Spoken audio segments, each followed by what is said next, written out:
Dios le bendiga a todos. Les damos la grata bienvenida a cada uno de ustedes a estos medios para escuchar de un tema tan importante como lo es acerca de los músicos de la iglesia. Es una gran sorpresa, gloria a Jesús. Además de continuar, vamos a hacer una oración antes de continuar y así damos inicio a esta conferencia de mucha bendición. Padre Celestial, Dios bueno y maravilloso, te damos las gracias por permitirnos, Dios mío, traer esta conferencia, estas informaciones de suma importancia, tu palabra, Señor, que llega a los corazones, trayendo, Señor, claridad, trayendo bendición, trayendo esas enseñanzas, Señor, para andar en el camino debido, Señor, que tú nos presentas a través de las sagradas escrituras. Bendice los exponentes, Señor, usándolo de manera especial para edificación de cada uno de nosotros. Gracias, Señor, te lo imploramos en el nombre poderoso de Jesús. Aleluya. Le invitamos a compartir el enlace para que otros puedan también beneficiarse de este Congreso de Estudios Bíblicos en serie. En esta ocasión estaremos tratando el tema, el rol de los levitas en la Biblia. Y tenemos con nosotros en la exposición de este maravilloso tema al reverendo Rafael Candelario, que es director ejecutivo de la Universidad de Alliance de Puerto Rico. Y tenemos también en nuestros medios al doctor Ramón Meléndez, profesor de Teología y Pensamiento Cristiano. La palabra del Señor nos dice en Proverbios 11:14, donde no hay dirección sabia, caerá el pueblo, mas en la multitud de consejeros hay seguridad. Así que preparémonos para escuchar el consejo sabio de la palabra de Dios en este tema tan importante. Así con nosotros, nuestro distinguido profesor y director, Rafael Candelaria. Adelante.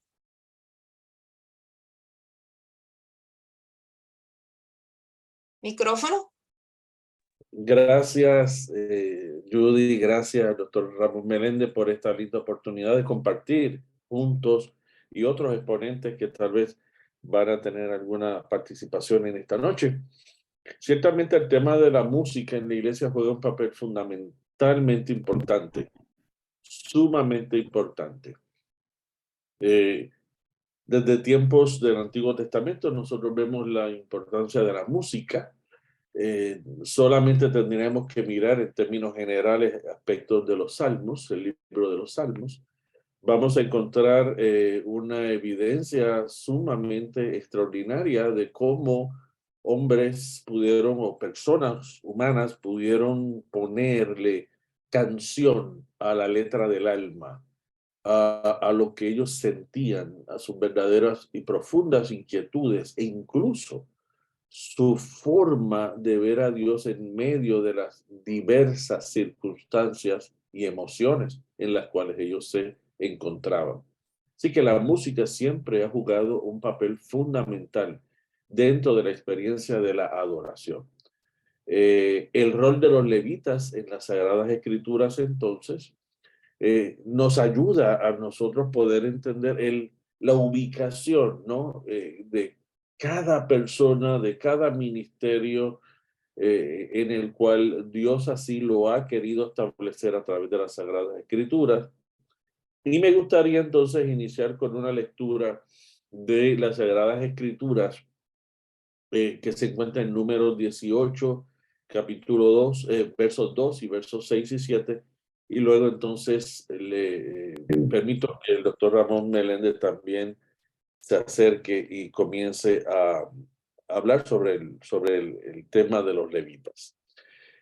Cuando miramos en la Sagrada Escritura, miramos este pasaje bíblico, Números capítulo 18, vamos a mirar el verso número 2, cuando le trae a tus parientes de la tribu de Leví, tu tribu patriarcal, para que te ayuden a ti y a tus hijos a realizar los deberes sagrados delante del tabernáculo del pacto. De plano, los levitas tenían una función sumamente importante, asumiendo responsabilidades de los deberes sagrados en el tabernáculo.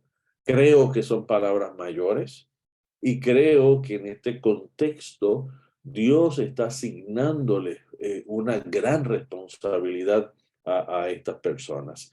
Versos 6 y verso 7 dice, yo mismo escogí a tus hermanos levitas de entre los israelitas para que sean tus ayudantes especiales.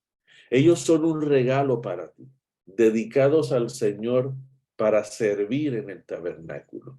Pero tú y tus hijos, los sacerdotes, deben llevar a cabo personalmente todos los rituales sacerdotales relacionados con el altar y con todo lo que está detrás de la cortina interior. Yo te doy el sacerdocio como un privilegio de servicio. Cualquier persona que se acerque al santuario sin estar autorizada será ejecutada. Nosotros vamos a estar mirando aquí el orden divino, el orden en que Dios ha establecido entonces en la parte cultica. Y esto es sumamente importante porque cuando nosotros nos acercamos ciertamente a esta expresión de los levitas, nosotros nos estamos acercando a gente escogida por Dios, gente que pertenecía inicialmente a la tribu de Levi y que con el paso del tiempo entonces adquirió una particular carga semántica que lo relacionaba directamente con el sacerdocio. Ellos estaban ligados al sacerdocio, como lo vimos en el libro de Números, y se identificaron con esa comunidad sacerdotal en el área, en el espacio donde Dios le estaba permitiendo que ellos ejercieran ministerio. Pastor Ramón. Sí, un placer estar con todos en esta noche. Principalmente cuando nos acercamos a una lectura bíblica y la hacemos de una manera sistemática y desde una hermenéutica cristiana, tenemos que comprender primeramente que todo lo que se representa en el Pentateuco, sobre todo con las directrices de cómo formar, ¿verdad? Tanto el templo como los demás órdenes que Dios establece en la ley y demás, tienen una carga bien importante que no podemos olvidar. Y es que están apuntando a la santidad de este Dios que se está revelando a la humanidad. Por consiguiente, como medio de gracia, este Dios está dando unos medios para que los seres humanos se acerquen a Él. Algo que no es posible si Dios mismo no da el medio. Y como medio de gracia, este Dios elige de entre el pueblo de Israel a la tribu de Leví para que sea una tribu sacerdotal. De manera que en primera instancia nosotros tenemos que dejar bien claro, el Dios Santo está estableciendo estos medios para que los seres humanos se acerquen a Él. Y tenemos muchos pasajes donde los seres humanos trataron de evadir esos medios que Dios, o mejorarlos o cambiarlos un poco, y los resultados nunca fueron favorables, incluso con las buenas intenciones de las personas. Allá tenemos aquella imagen del pueblo moviendo el arca del pacto luego de una victoria militar y que el arca del pacto se iba a caer y alguien con buena intención la va a tocar y queda fulminado. ¿Por qué? Porque todo esto a lo que alude en la narrativa bíblica es a la santidad de este Dios. De manera que nos queda claro que Dios eligió a los descendientes de Leví con un propósito. Y ese era, era ir en contra de la voluntad expresa de Dios, asumir un lugar que según Dios no le corresponde. De manera que si yo veía la falta de alguien que ayudara en el templo y yo no era de la tribu de Leví, pues yo no debía mirar para allá. Porque igual era ir en contra de la voluntad de Dios, ponerme de voluntario a hacer un trabajo para el cual yo no tengo el primer criterio. Yo no cumplo con el primer criterio, que es ser descendiente de la tribu de Leví. Así que la tribu, la casta sacerdotal, era de la tribu de Leví, pero directamente relacionada a Aarón. Los demás de la tribu de Leví, entonces, pues podían constituirse como levitas. Y esto es un dato bien importante. No cualquiera podía ser levita. Incluso usted podía tener talentos musicales y eso no le hacía ser levita. Y usted podía ser una persona muy servicial, dispuesta a ayudar, muy devoto de Dios, y eso no le hacía levita. El primer criterio para ser parte de los levitas era, pues, evidentemente ser de la tribu de Leví. Y esto es bien importante porque, una vez más, estamos hablando de un Dios santo que está diciendo, mire, ustedes no tienen la capacidad por sí mismos de relacionarse conmigo y yo estoy abriendo esta vía y esta vía la estoy abriendo, lo sabemos luego en el relato bíblico, como una sombra, como algo que está apuntando a lo que yo me preparo a hacer. Así que no es todo. Y esto es bien importante, acercarse al relato bíblico con esta perspectiva. El Antiguo Testamento es sombra de lo que Dios va a hacer en Cristo Jesús. Así que el estatus de ellos es que eran propiedad de Dios, eran designados especiales de Dios. Allá tenemos en Números 18:20 que el Señor le dijo a Aarón, ustedes los sacerdotes no recibirán ninguna asignación de tierra ni porción de terreno el pueblo de Israel. Yo soy tu porción y tu designación. En cuanto a la tribu de Leví, tus parientes, los recompensaré por su servicio en el tabernáculo. En el lugar de una asignación de tierra, les daré los diezmos de toda la tierra de Israel. La porción de los levitas es Dios mismo. Por lo tanto, ellos en la repartición de bienes no tenían derecho a herencia, no tenían propiedades ni tierras. Así es que con un llamado bien importante de parte de Dios, también venían estas condiciones. Y que son asuntos importantes cuando vamos a tratar de entender estos conceptos del Antiguo Testamento y preguntarnos, ¿son aplicables hoy? Bueno, pues yo creo que ya tenemos dos asuntos difíciles para que yo, como músico que soy, pueda denominarme levita. Lo primero es que mi apellido es Ramón Meléndez Morales. Difícil trazar una línea hasta Leví. Desde Aarón. Y mucho menos sacerdotal a Aarón. Posteriormente, en la charla en la conversación de esta noche, podremos ver cómo el evangelio trastoca esto. Y lo que era una sombra, una clase que tiene un llamado privilegiado, ¿no? De parte de Dios. Se amplía mucho más, se amplía mucho más. Las funciones de los levitas no solamente era adorar, no solamente era cantar. De hecho, es de las funciones que menos se mencionan en las escrituras. Números 1:50. Ponga a los levitas a cargo del tabernáculo del pacto, así como del mobiliario y sus accesorios. Cuando ustedes viajen, los levitas transportarán el tabernáculo junto con todo su mobiliario y lo cuidarán y acamparán a su alrededor. Nada que ver con música, pero sí todo que ver con adoración. Porque el servicio de ellos era cultico y tenía que velar porque se llevara a cabo de acuerdo a lo que Dios estableció, que una vez más, si vamos al Pentateuco, es bien riguroso. Todas las ofrendas en el tiempo en el que hay que hacerlas, de la manera en que hay que hacerlas, quién la debe hacer, todo eso está bien detallado. ¿Por qué? Una vez más, porque estamos hablando de un Dios santo y no cualquiera se podía acercar a él. Y la intencionalidad de Dios en su proceso de revelación progresiva es precisamente que antes de que él haga algo grande y maravilloso en Cristo, que es abrir las cortinas, permitirnos acceso, es que tengamos bien claro, el Dios al que nos estamos acercando es un Dios santo. Por lo tanto, los levitas, además de cantar, que una vez más era lo menos que hacían, debían estar en el tabernáculo del testimonio.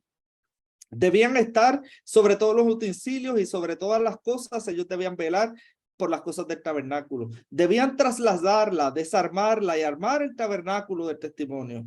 Debían llevar el tabernáculo y todos los enseres cuando el pueblo fuera de un lugar a otro y acamparan alrededor de él.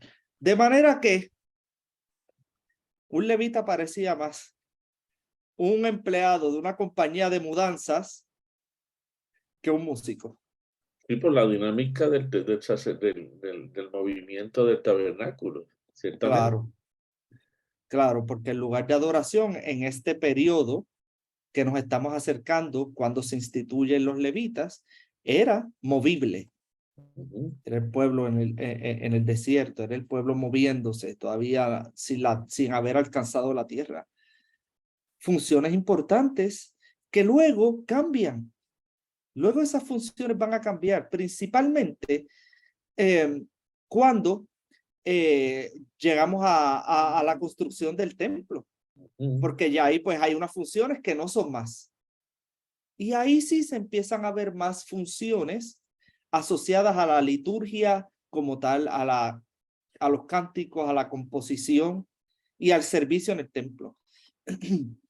Pero sépase que los levitas no eran levitas desde que nacían, eran levitas porque eran de la tribu de Leví, pero en función como levita no se era vitaliciamente. Dice aquí las escrituras en Números 8, 24 al 26. Los levitas seguirán esta regla. Empezarán su servicio en el tabernáculo a la edad de 25 años y se jubilarán a los 50 años. Después de su jubilación podrán ayudar a sus compañeros levitas como guardias en el tabernáculo, pero no podrán oficiar ceremonias. Así es como asignarás los deberes a los levitas. Una vez más, Dios diciendo bien claro, estas son las especificaciones de esto. Este es el tiempo de servicio que ellos pueden dar. Y no pensemos que la comunidad de fe se lo tomaba a la ligera estas instrucciones. Todo esto era so pena de ¿qué? De muerte. De muerte. Como leímos hace poco. Así es que no es que yo tengo muchos talentos, soy de la tribu de Manasés, pero compongo bien bonito. Yo voy a ser levita. Ah, pero tú tienes 20 años. No importa porque yo siento que yo quiero servir. No. Esto es so pena de muerte. Y eso a mí me parece súper interesante. No sé a ustedes. Permite, ya estamos mirando unos elementos importantes aquí. Número uno, el concepto de la santidad de Dios que sobrepasa todo. Número dos, el concepto de una obediencia fiel a los estatutos de ese Dios santo. Son elementos que nosotros no podemos pasar por alto porque estamos hablando del contexto de la adoración a ese Dios santo. La adoración, Judy, la adoración nunca debe ser tomado livianamente. Cuando hablamos de música, cuando hablamos de grupo de adoración, cuando hablamos de letras, cuando hablamos de culto, cuando hablamos de lo ceremonial, en nuestros contextos, nosotros lo hemos puesto como algo del día a día, como algo tan natural, como algo, vamos a adorar, vamos el domingo y cantamos, pero pasamos por una experiencia, o pudiéramos pasar por una experiencia tomada livianamente. Fuimos a un lugar, cantamos unas canciones y nos fuimos. Esa nunca ha sido la intención desde el principio de Dios. Aquí el Dios Santo está convocando a su pueblo para que le adoren. Y se está manifestando. Y tiene gente preparada para que lo que esté ocurriendo dentro de un contexto de obediencia que va a exaltar esa santidad y va a exaltar esa grandeza. En el Antiguo Testamento lo que estamos mirando es que esto se cumplía a pie de la letra, como dice el doctor Ramón Meléndez. Tú podías morir, simplemente ibas a morir. Si tocabas el tabernáculo, si pasabas de las cortinas cuando estaba el tabernáculo fijo, ibas a morir. Si hacías las cosas indebidamente, ibas a morir. No, Perdón, puede conectar el micrófono. Entonces, en ese contexto, vemos un ambiente de obediencia porque estábamos acercándonos precisamente, invitando a Pe- esa santidad de Dios. Doctor Meléndez. Precisamente, cuando pasamos entonces en periodo al contexto histórico del templo, unas cosas cambian y ya vimos, ya adelantamos que algunas funciones que ya dejaron de tener razón, porque el arca permanecería en el templo. Es importante que veamos el templo de la misma manera, igual que el tabernáculo tenía toda una representación visual de la santidad de Dios, 3 velos, afuera los sacrificios, todo un orden. El templo era igual. De hecho, una teología bíblica del templo, un buen estudio del templo te va a dejar ver que el templo era prácticamente una recreación del cosmos entero. Tenía el mar al frente y todo eso aludía a la grandeza del Dios que se adoraba en el templo.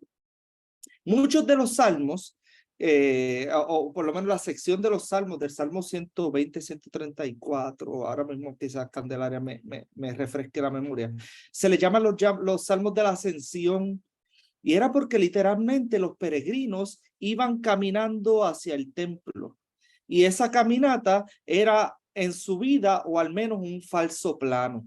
Y mientras esas personas se iban acercando al templo, iban haciendo canciones de esperanza, donde prácticamente usted puede quizás malinterpretar que la esperanza de ellos o la salvación de ellos se encontraba en el templo como estructura.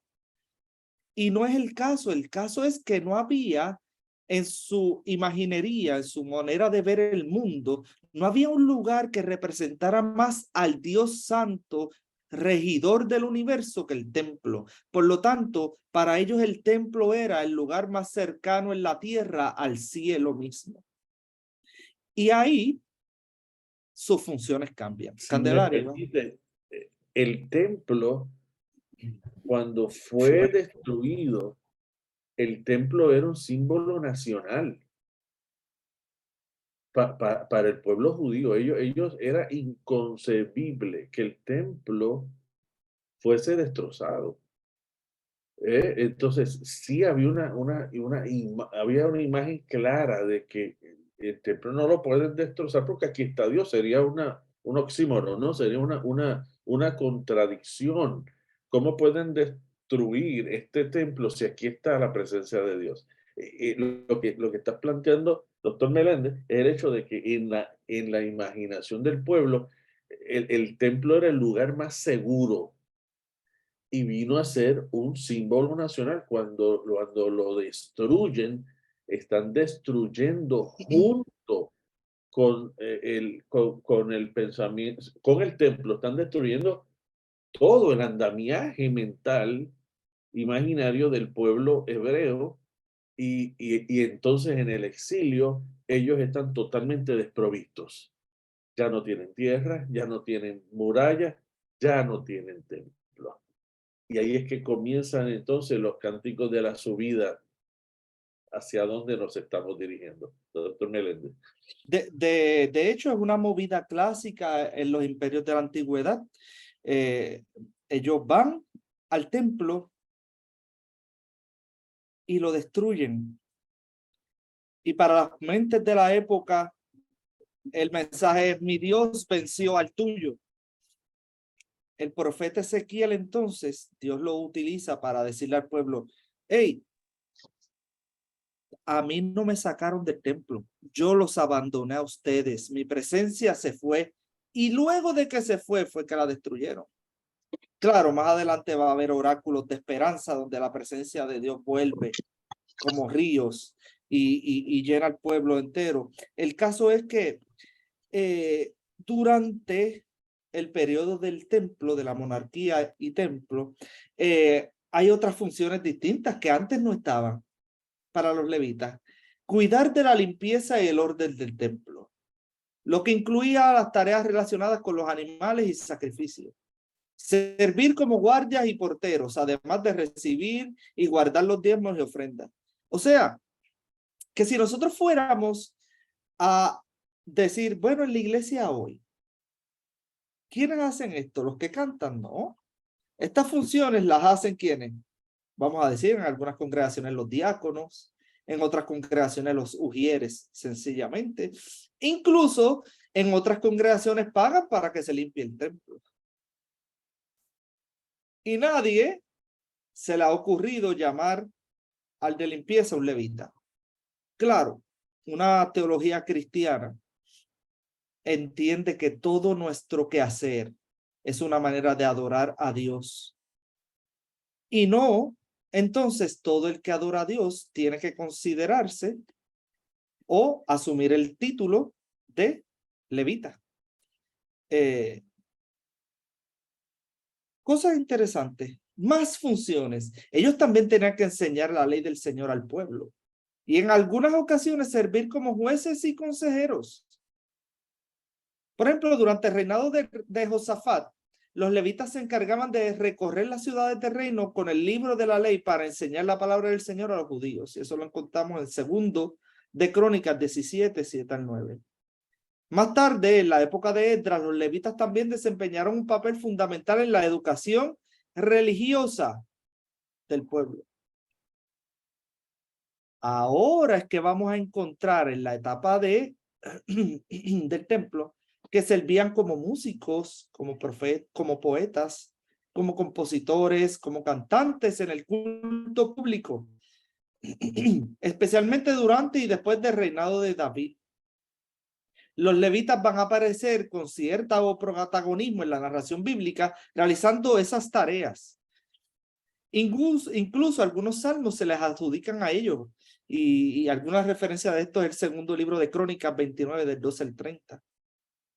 En esta época vivía el levita Asaf, que era el líder del culto que ministraba ante el arca del Señor y uno de los levitas más famosos de la Biblia. Primero de Crónicas 16, 4. De manera que de entre los levitas, Asaf destacó. Destacó principalmente en el área musical, de composición, de poesía. Esto no era cualquier persona, no era un buen músico. Era un músico consagrado y que conocía a su Dios, era teólogo. Esa combinación no se esperaba de todos los levitas. Él la tuvo y tuvo esa oportunidad de servir, ¿no? Pero lo primero que era Asaf era que era de la tribu de Leví. ¿Ven? Así es que se transforma de el tabernáculo al templo, el ministerio levítico, de acuerdo a la situación sociopolítico-cultural. Es interesante que los levitas eran sustentados de una manera, porque como los levitas estaban dedicados al servicio del Señor, vivían por los diezmos del pueblo. Sin embargo, ellos también daban los diezmos de lo que recibían a los sacerdotes, según número 18, 21 al 28. En algunas ocasiones, los levitas y sacerdotes también compartían algún botín de guerra. Nosotros pudiéramos examinar muchos más pasajes en el Antiguo Testamento, pero no añadiríamos tanto realmente. Añadiríamos instancias donde ellos pudieron ejercer unas u otras funciones. No vas a encontrar nunca un pasaje donde se, por decir así, ordenara como levita a alguien que no fuera de la tribu de Leví. Ni a alguien que fuera levita pasado los 50 años o previo a los 25. ¿Ven? Dios pidió esto, pues vamos a buscar esto. Fuera de ahí, otras personas fueron profetas, Dios los llamó a mí, muchas cosas, pero Dios nunca se contradijo a sí mismo llamando a alguien que no cumplía con sus normas de santidad.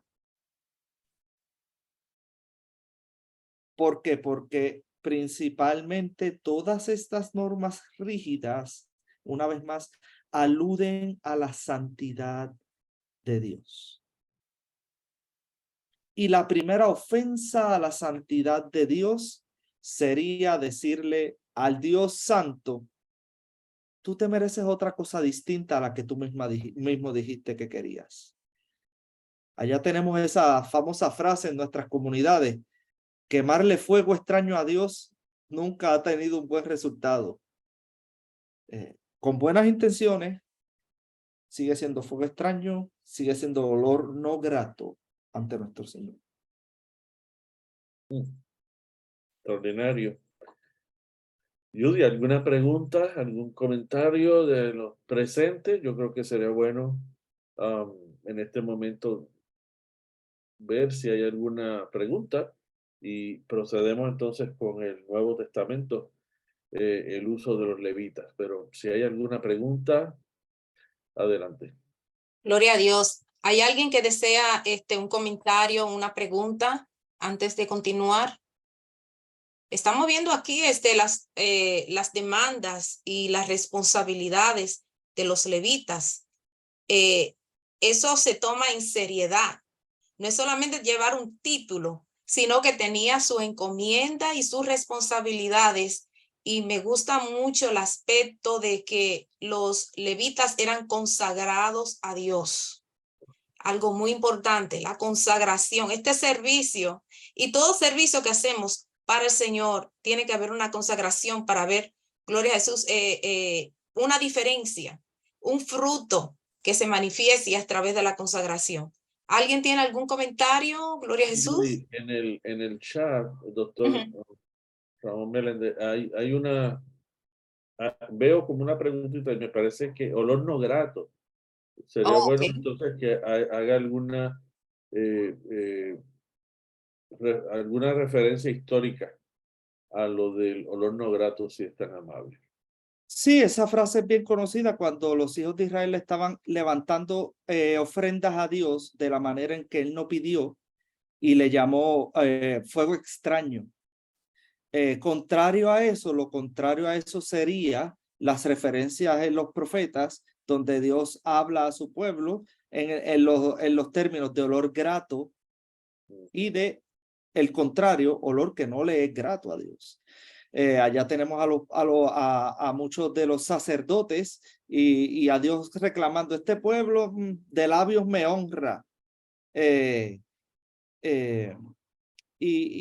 en efecto, sí, rechaza la ofrenda de los sacerdotes, porque mientras están levantando la ofrenda, incluso según Dios aparentemente las había pedido, en el corazón de ellos había opresión hacia los débiles, se habían desvinculado de las viudas, incluso ellos en el templo se portaban muy bien y afuera no. Entonces, pues, esa consistencia con el Dios de santidad puede producir en nosotros que cosas que incluso las hacemos según el libro no sean de agrado a nuestro Dios. Y sí, es una realidad desde incluso previo a la institución del sacerdocio. Allá tenemos por alguna razón, Dios aceptando la ofrenda de Abel y rechazando la de Caín. Y así sucesivamente. El caso de Dios santo soberano al que buscamos agradar, adorar, bendecir, glorificar, nos dice cómo quiere las cosas.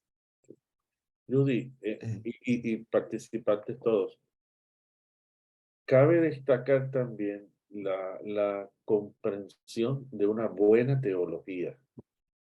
La capacidad que Dios nos ha dado para nosotros poder pensar bien en quién es Dios y el propósito de Dios para con cada ser humano y traducir eso en canción. no todas las canciones hablan de Dios y no todas las canciones hablan de nuestro rol en segundo o tercer plano.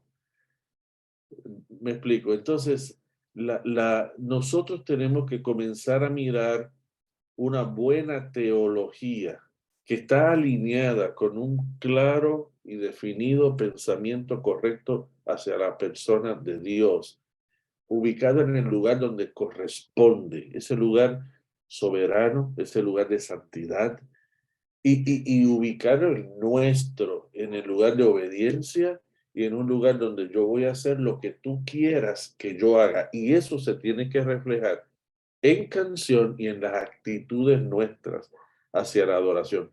Y vamos encaminados a eso, porque otra vez no estamos hablando de tomar una guitarra y cantar. Y otra vez, el talento musical, y gloria a Dios por eso. Pero creo que lo que pretende este tipo de programa, de hora, de discusión, es orientar y educar sobre qué es lo que Dios está queriendo de nosotros, los seres humanos, pero para conducir a la congregación a una experiencia sana y honesta y gloriosa de adoración que va a impactar un mundo que no lo conoce y que al final el mundo va a decir, esa gente adoran a Dios sin saber lo que es, ¿ves? Sin tener una idea de lo que es, pero lo pueden sentir por el concepto santidad y por el concepto lo están haciendo para Dios. Y me parece que pudiéramos ya entrar al Nuevo Testamento. ¿Te parece, doctor? Claro, sí, naturalmente la Biblia nos va a llevar a muchas aplicaciones bien importantes para nosotros, los que estamos en la pastoral, los que estamos dirigiendo de alguna manera en la iglesia. Y en efecto, en el Nuevo Testamento aparece la mención de los levitas. Las funciones fueron cambiando, el templo fue destruido, el templo fue recreado en Herodes y demás. Estamos hablando de un pensamiento un poco distinto, post-exílico, lo que se llama la literatura, la teología del segundo templo, vean las cosas diferentes, ya ellos entendían que habían vuelto, ¿verdad?, a la tierra donde Dios les prometió, pero sentían que faltaba algo todavía. Y es que precisamente los impíos seguían reinando y ellos esperaban al Mesías. Y Jesús habla de ellos, de los levitas, en esa parábola muy conocida del buen samaritano. Allí Jesús menciona tanto un levita como un sacerdote. Así es que estaban en sus funciones en el templo, y un templo que había cambiado también bastante, porque además de tener levitas velando en la entrada, tenía en esta ocasión sacerdotes romanos, porque el culto estaba sujeto a las legislaciones del emperador romano y demás. Los levitas y los sacerdotes también fueron enviados por los judíos para indagar sobre la identidad del profeta Juan el Bautista, porque sospechaban que podía ser el Cristo en Juan 1:19. Y Bernabé, fíjense, compañero de misión del apóstol Pablo, era un levita. Bernabé es una de las figuras de la Biblia que más a mí, que más me hacen decir, aparte de Jesús, yo quiero ser como Bernabé. Levita mencionado en el Nuevo Testamento, y nada se nos dice de que era músico o cantante, ¿saben? Pero ahora se le conocía por ese corazón. El nombre nada más significa hijo de consolación. Ese era Bernabé. Ese era Bernabé. Y era un levita en el Nuevo Testamento. Ahora bien, nosotros hemos llegado hasta este punto en la narrativa bíblica. ¿Verdad?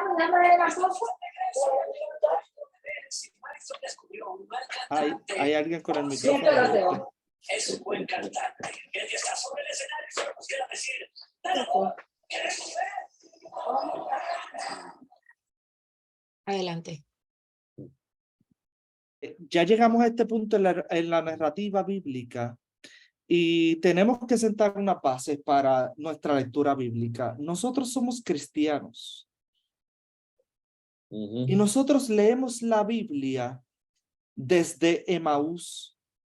Nosotros nos paramos con el Cristo que resucitó y Él nos enseña para atrás toda la Biblia, viendo lo que la Biblia decía sobre su persona.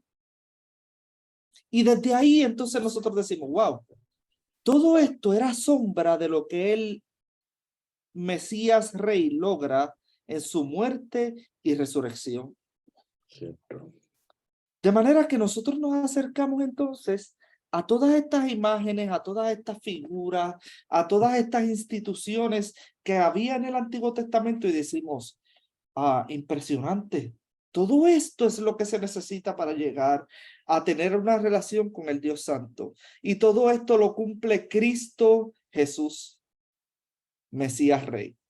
Y desde ahí entonces esa realidad, ese evento Cristo cambia toda nuestra lectura bíblica. Si somos cristianos, leemos desde ahí. Y está muy bien conocer el Antiguo Testamento, lo que los oyentes primarios pudieron haber entendido, recrear el escenario histórico, social, político, geográfico incluso. Pero hasta que no hagamos nuestra hermenéutica desde Cristo, no vamos a entender el mensaje desde el Evangelio. Y yo quiero que nos acerquemos en esta noche a este tema como iglesia. Porque en última instancia nos estamos acercando al Señor porque estamos, espero yo, como adoradores diciendo, Dios, yo quiero adorarte bien. Yo quiero ser tu iglesia. Yo quiero ser olor grato ante ti. Teniendo eso claro, desde una hermenéutica cristiana, el pueblo de Dios es la iglesia. El verdadero Israel. Aquel que él levantó desde la fe de Moisés, de Abraham. ¿Por qué? Porque Abraham fue llamado para Dios, para crear un pueblo para Dios, previo a la circuncisión. Abraham fue llamado previo a la institución de todas las leyes dietéticas, a todas las leyes culturales. Incluso se argumenta el Éxodo como el inicio de la nación de Israel. Previo a todo eso, ya Dios había llamado a Abraham para hacerse de sí un pueblo. Y este es el argumento de Pablo en Romanos, donde dice, mira, nunca fue por origen étnico. El pueblo de Dios siempre fue por perseverar en la fe de Abraham. Y entonces aquí estamos, el Nuevo Testamento declarando algo bien claro. Lo que Israel no logró, Cristo lo logró y lo manifiesta en su iglesia. Primera de Pedro 2, 9 al 10. Pero ustedes no son así, hablando de los que no conocen a Dios, porque son un pueblo elegido, son sacerdotes del Rey, una nación santa, posesión exclusiva de Dios. Por eso pueden mostrar a otros la bondad de Dios, pues Él los ha llamado a salir de la oscuridad y a entrar en su luz maravillosa. Antes ustedes no tenían identidad como pueblo, pero ahora son pueblo de Dios. Antes no recibieron misericordia, ahora han recibido la misericordia de Dios. Esto a mí me emociona. Esto es lo que logró Cristo. Esto es lo que logró Cristo. Somos pueblo de Él. Y fíjense cómo Él se refiere a la iglesia, con las mismas palabras que se refería a lo que debía ser su pueblo, Israel. El pueblo elegido. Nación santa. Un pueblo de sacerdotes. Todos nosotros venimos con toda esa carga. Todos nosotros venimos con esa carga, con la carga de ser el pueblo de Dios, de ser sacerdotes, es decir, de interceder por otros, de representar a Dios, de llevar a Dios a otros ante Dios, de ser una nación con unos estándares éticos de santidad que nos distingan de otros. Somos, miren, posesión exclusiva de Dios. Y esto tiene que afectar mucho, porque en la voz de los teólogos cristianos, esto tiene un nombre. Y se habla de la doctrina del sacerdocio universal. Y es esta idea bíblico-cristiana de que todos los que han sido marcados por el Espíritu, que han venido a ser posesión de Dios por la obra de Cristo Jesús, los que descansan en la fe de Cristo, vienen a ser sacerdotes del Dios único. Entonces, miren, el sacerdocio entonces no se limita a un grupo étnico bien específico. El sacerdocio del único Dios verdadero está representado por todos los lavados por la sangre de Cristo. Todos somos sacerdotes del Dios Altísimo. Todos tenemos el llamado a vivir una vida ética, a vivir una vida de santidad distintiva. Todos estamos llamados a dirigir a otros a Dios, a honrar a Dios, a servir a Dios. Por eso es que no hay un área de la vida del cristiano que pueda escapar a este gran santo llamamiento. Todos somos sacerdotes del único y verdadero Dios. Yo no sé si eso les emociona a ustedes. Esto está tremendo. Gloria a Dios. Qué privilegio, ¿verdad? El sacerdocio universal. Todos hemos sido llamados para ser sacerdotes con diferentes roles. Y precioso. Con diferentes roles. Y como diría el apóstol Pablo, que él reparte dones como él quiere. A voluntad, por su sola gracia, por su sola bendición. Y esto es interesante, porque una cosa es un don y una cosa es un talento. Y yo creo que la iglesia tiene que rescatar esto. Y voy a compensar por mi parte. Bueno, yo les dije, yo soy músico. Pero yo voy a comenzar por otro lado. El hecho de que una persona tenga talentos no indica que está siendo llamada por el Dios único a un servicio consagrado en un área. Tengamos mucho cuidado con esto. Vamos a hablar de los predicadores. El hecho de que una persona tenga el don de la palabra, incluso tenga mucha experiencia en los medios de comunicación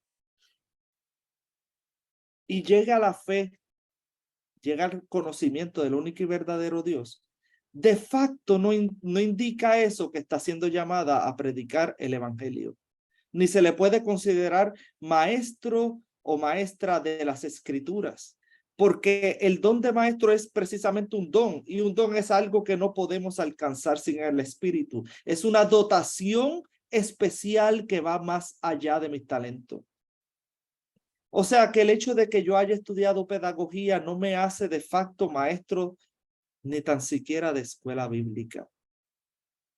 Pero hay personas que no han estudiado pedagogía y qué llamado de Dios tienen para dar escuela bíblica. El hecho de que yo sea un psicólogo muy bien reconocido no me hace de facto un predicador del evangelio.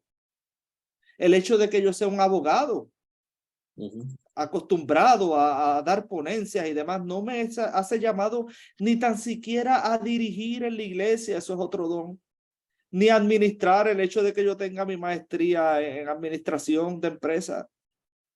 Porque es que las cosas, cuando Dios llama, da una dotación especial, y la dotación especial de Dios empieza a verse primeramente en el carácter de la persona.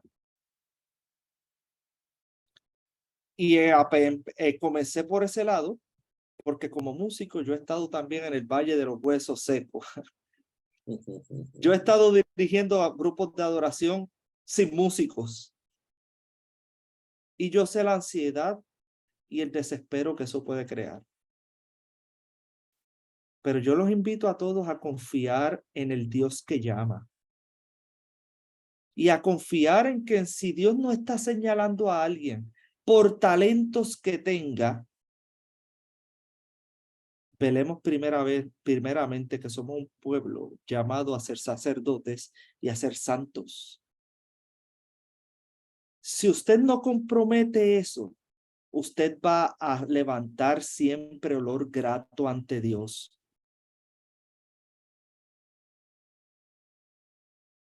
Si usted no se deja dominar por las presiones naturales que tenemos todos, usted siempre va a terminar levantando olor grato a Dios, aún sin batería, aún sin guitarrista, aún sin pianista.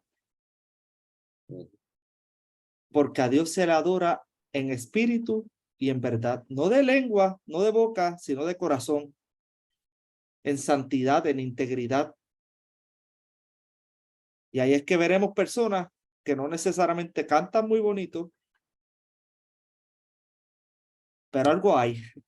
Y ahí es que veremos personas que, como yo digo, los tritonos en 3 tonos, 1, 4 y 5, y ahí tocan un culto entero, do, fa, sol, do, do, fa, sol, fa, do, más nada. Y la presencia de Dios manifestándose y haciendo lo suyo. Porque cuando se levanta olor grato ante Dios, solo Él es glorificado y no los talentos del músico. Solo Dios es glorificado. Y Él eso es lo que busca, adoradores en espíritu y en verdad.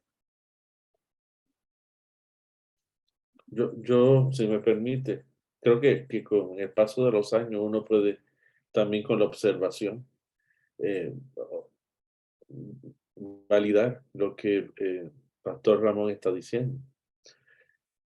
Hemos estado en cultos donde hay orquestas extraordinarias y una música extraordinaria. Pero hemos también estado en cultos donde hay solo una persona con una guitarra cantando. Y a veces la unción que tiene esa persona con una sola guitarra cantando es tan poderosa que sobrepasa por mucho la orquestación y lo fabuloso de todos unos arreglos musicales que quiero apuntar. Estamos hablando de lo que Dios quiere hacer y su presencia y su unción en aquellos que están haciendo música. Y las tentaciones que todos nosotros tenemos. Tentaciones de no tengo un grupo musical y tengo a alguien que sabe tocar piano. Y la tentación de vamos a usarle rápido antes de ver cómo es su carácter. Antes de ver si realmente esa persona está consciente de lo que es adorar a Dios. Y lo que es acompañar a gente que anhela y ama adorar a Dios. Cuando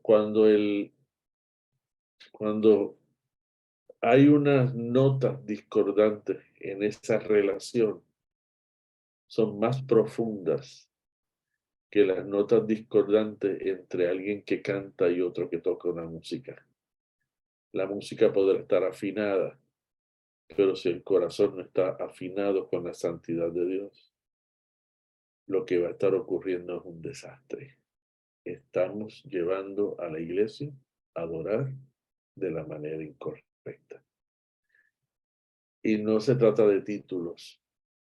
O sea, si quieres usar el título, bueno, mira el Antiguo Testamento de nuevo y nos ubicamos y todo. Ahora, lo que estamos diciendo es santidad. Dios es santo, había gente obediente, había gente que no cruzaron las líneas que Dios había establecido.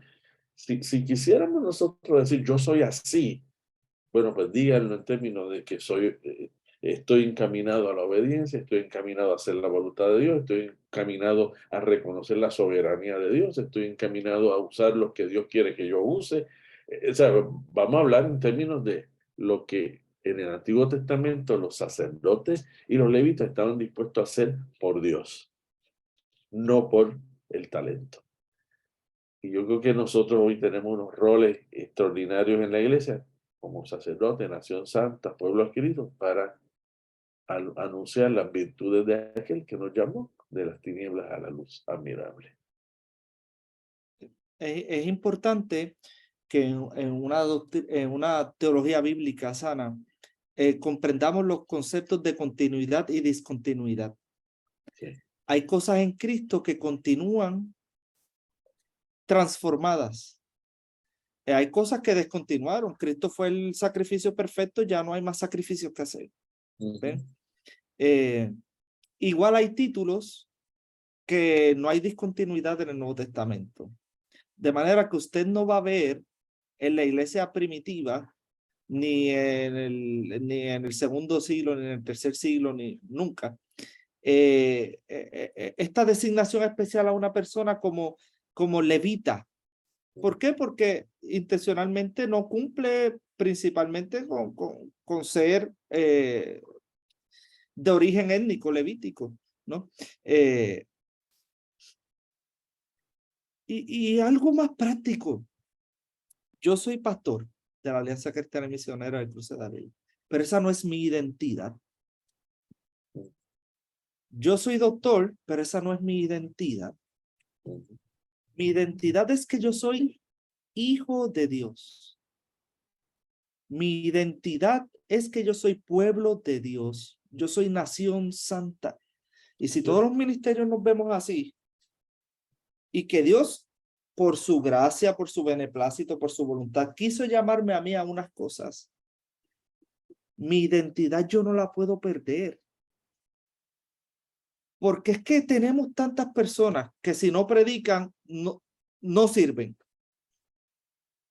Y con los músicos, yo soy músico, yo sé lo que hay. Si no toca, no va al culto. Si no me toca cantar, pues no voy. Si se le da la oportunidad a otro para que lo haga, no, porque es que esta es mi pasión. Espérate, ¿verdad? Si a ti te quitan todo lo que tú haces, ¿en qué queda tu relación con Dios? Sí. Y esto para mí es bien importante. Y desde la pastoral hay otro punto que para mí es bien importante. No es solamente que estamos provocando que a Dios se le levante olor que no es grato, sino que estamos dañando el crecimiento de personas que tienen dones, que tienen talento, que posteriormente Dios va a llamar y va a utilizar, pero por nuestras ansias, por nuestra falta de fe en que Dios proveerá a quien los tiramos a ruedo antes. Y yo creo que si formamos adoradores y después les permitimos servir, vamos a meter menos la pata. Fíjense, si yo le enseño a alguien a amar a Dios sobre todas las cosas, a amar a su prójimo, a poner en orden su mundo interior, a poner en orden sus relaciones, y posteriormente le permito a esa persona servir cantando, yo no voy a tener problema porque esa persona va a tener clara su identidad y que vale por ser hijo de Dios y no porque canta. Y en el momento en que esté mal, como todos nosotros hemos estado mal en algún momento, esa persona va a venir donde mí como pastor y me va a decir, pastor, yo no estoy bien con mi esposa. Yo necesito trabajar esto.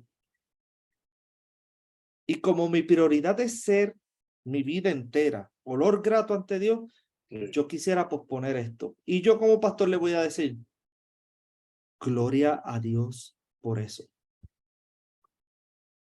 Gloria a Dios por eso, porque tú estás claro en lo que hay. Tú no vales por lo que tú haces. Tú no te defines por lo que tú haces. Tú vales porque Él dijo que tú valías. Tú te defines por lo que Él dijo que tú eres, amado, hijo, apreciado, real sacerdocio, nación santa. Y lo eres aun cuando cantes o no cantes. Y lo eres aun cuando estés sirviendo activo todos los días o cuando no puedas porque las situaciones de la vida vienen temporadas, no puedes. ¿Ven? Lo más difícil para un pastor es tener una persona que no está bien y que esté acostumbrada a servir y no a vivir para Cristo. Porque cuando uno le dice, te quiero cuidar, ven. O incluso cuando Dios quiere moverle a otra área, la persona se resiste. Y Dios queriendo abrir nuevos horizontes y la persona, no es que Dios yo soy levita, Dios me llamó a cantar, Bueno, él quería hacer otras cosas contigo, pero si esa es tu identidad y tú crees que eso es todo lo que Dios tiene para ti, que amén, ¿verdad? No estoy diciendo que es menos o que es más. Lo que estoy diciendo es que siempre el que debe gobernar nuestras vidas es el Espíritu. Así que sí, que hay que la discontinuidad se da. Ya no hay sacerdotes, ya no hay levitas, ya no hay miles de títulos, pero hay gente que está siendo llamada a ser real sacerdocio, nación santa, pueblo adquirido por Dios y adorar a Dios en espíritu y en verdad. Tenemos el mismo puesto todos, se manifiesta de muchas maneras. Gloria a Dios. Judy. Tremendo. Gloria a Dios. Diversidades de dones y Sí. todos con el mismo valor y con la importancia delante del Señor. Cada persona, cada talento, cada don, cada individuo en su servicio es importante para Dios. Qué lindo, gloria a Jesús. Y lo que nos define a nosotros no es lo que hacemos, sino que somos hijos de Dios. Qué lindo, gloria a Jesús. No sé si alguien tiene un comentario, una pregunta.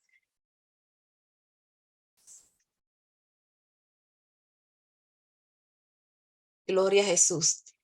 Creo que esto nos dice a nosotros que estamos claros en este tema, que hemos absorbido, hemos recibido la enseñanza en esta noche. Ha sido algo precioso. Le damos las gracias a nuestro director de la Universidad de Alianza en Puerto Rico, Rafael Candelaria, que de por cierto puede inscribirse a estudiar teología y esto está haciendo una revolución. Gloria a Jesús. Y gracias al doctor Ramón Meléndez, que es también pastor y músico. Mire qué combinación. Gloria a Jesús. Me llamó mucho la atención lo que él dijo. Gloria a Jesús, porque dice que a veces nos resistimos cuando el Señor pues nos llama a hacer otras cosas, que a veces nosotros nos adueñamos y a veces hacemos de lo que estamos haciendo un territorio. Y cuando yo estaba jovencita, yo le decía, Señor, pero ¿por qué tengo que hacer esto? ¿Por qué aquello? Tantas cosas que se presentan y lo menos que yo estaba pensando o me imaginaba era que Dios me estaba preparando en el ministerio en diferentes áreas, porque no comprendía cómo era que yo trabajaba aquí, trabajaba allá. Dios, eso no tiene nada que ver, pero así es, la obediencia al llamado a Dios. Sí, yo soy músico y los que son músicos, nos gusta ser músicos. Es un arte, nos gusta, le dedicamos tiempo, mucho tiempo, horas y horas y horas. Y yo por mucho tiempo dirigí la adoración en mi iglesia y demás. Y yo les diría a ustedes que yo ahora mismo no toco. En la iglesia Dios me fue moviendo a otras áreas. Hoy soy el pastor titular de la iglesia. Sí. Si me necesitan, lo hago. Yo trato de darles el espacio a otros. Me gusta, no es que me gusta. Bueno, aquí atrás está mi piano, tengo flauta, tengo de todo. Me gusta, pero si el Señor es el Señor, yo dejo eso al lado. ¿Y qué tú quieres ahora para mí? ¿O qué tú quieres de mí? ¿Cómo tú quieres que yo manifieste mi amor hacia ti ahora? Santo. ¿Ve? Y yo creo que tener eso es importante. Porque si usted pregunta a los jóvenes de su iglesia, ¿cómo tú le vas a servir al Señor? Todos están dispuestos a ser músicos y cantantes. Pero la iglesia no se compone de músicos y cantantes. Todos, con talento o sin talento, todos quieren ser músicos y cantantes. Y muchos de los hermanos, ¿verdad? Que no logran madurar en la fe, se van de la iglesia porque no los dejaron cantar. Bueno, pero te dejábamos visitar a los enfermos, te dejábamos ministrar a los niños, te dejábamos hacer mil cosas. El amor a Dios lo podemos expresar de múltiples maneras. Y yo creo que nosotros no podemos ser monoexpresivos en nuestro amor a Dios. Hoy me toca tocar, cantar, mañana me toca. Esto es amor, amados. Sentarme a escuchar a mi otro hermano tocando. Hoy me toca predicar, mañana me toca expresar mi amor, mi apoyo hacia ese otro hermano, sentándome a escucharle. Ah, a ese yo le puedo dar clase, ¿no? Ajá. A ese jovencito que usted le dio clase, yo no creo que haya un acto de más amor que usted sentarse a coger clases con él y de motivar a que la obra de Dios siga y siga creciendo y esa comunidad de iglesia siga el Dios manifestando su multiforme gracia como Él quiere, como soberano que es. Así que gracias por esta oportunidad. Un placer para mí. Amén. Aquí veo un comentario que Elizabeth pone aquí. Dice, las personas se envuelven en la adoración cuando Dios se mueve. La Amén. adoración contagia.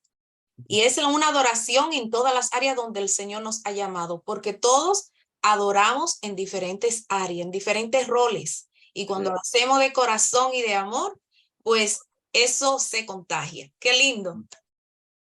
Y es la verdadera adoración, es lo que produce la verdadera adoración.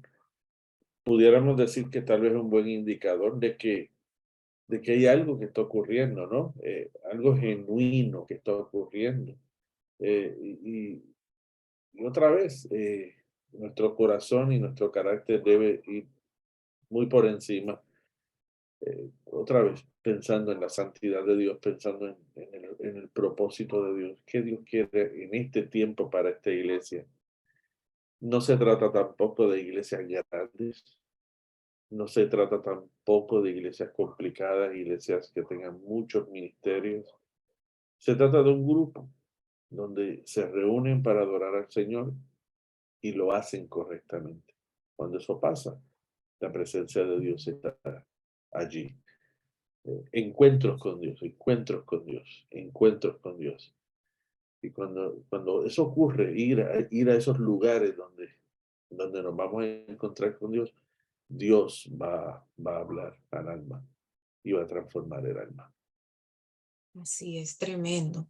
Bueno, le damos las gracias por esta enseñanza tan valiosa y que en esta noche pues hemos salido, diríamos, empoderados, hemos salido, gloria a Jesús, hemos captado la enseñanza de que verdaderamente Dios está llamándonos a una adoración genuina en todas las áreas donde el Señor nos ha llamado, que no es enfocarse solamente en un título, que los que están al frente, la música y los cánticos son líderes de adoración y nosotros unidos, adoramos al Señor y que crea un ambiente donde la presencia del Señor se deja sentir, se manifiesta. Cuando estamos con ese corazón disponible para nosotros hacerlo así, con ese sentir y con esa genuinidad, el Señor bendice a su pueblo. Así que muchas gracias por haberse conectado. Estaremos el próximo domingo, como decimos, en el mismo canal, a la misma hora. Gloria a Jesús. Y le damos las gracias a todos. Gloria a Dios. Alguien dice, adoración no es cantar o tocar algún instrumento. Así mismo es. Amén. Es parte de la adoración. Gloria a Jesús. Por eso usé las palabras, la forma en que expresamos nuestro amor a Dios. Sí. Uh-huh. Precioso. El que cuida a su familiar con Alzheimer está dándole tanta gloria a Dios. Está adorando tanto a Dios. El que visita a su vecino, le lleva alimento. Esta persona que tiene este único don del Espíritu de llamar a la gente y de darle seguimiento. El que se da cuenta del que faltó al culto y lo llamó. Limitar adoración a la música yo creo que es un gran error.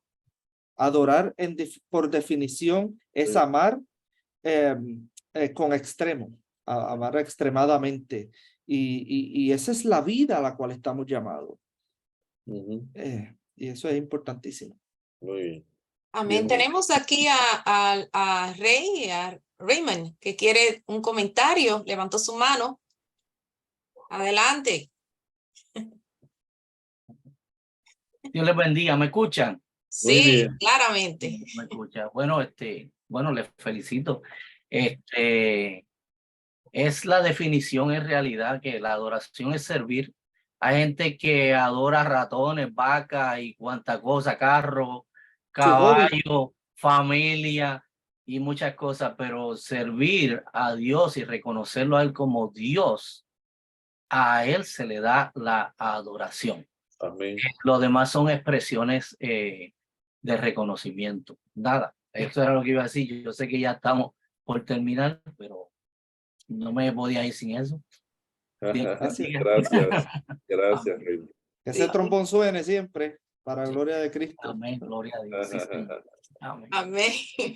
Gloria a Dios, qué lindo, gloria a Dios. Muchas gracias a todos nuevamente por haberse conectado y le esperamos el próximo domingo que seguimos con estos estudios, simposio, vamos a decirle, acerca, gloria a Jesús, de rompiendo paradigmas, rompiendo tabúes, rompiendo cosas que no son bíblicas, sino que estamos yéndonos a la palabra para tener un amplio conocimiento de las escrituras. Así que muchas gracias, Dios le bendiga y hasta la próxima semana. Bendiciones. Gracias. Dios les bendiga mucho. Amén.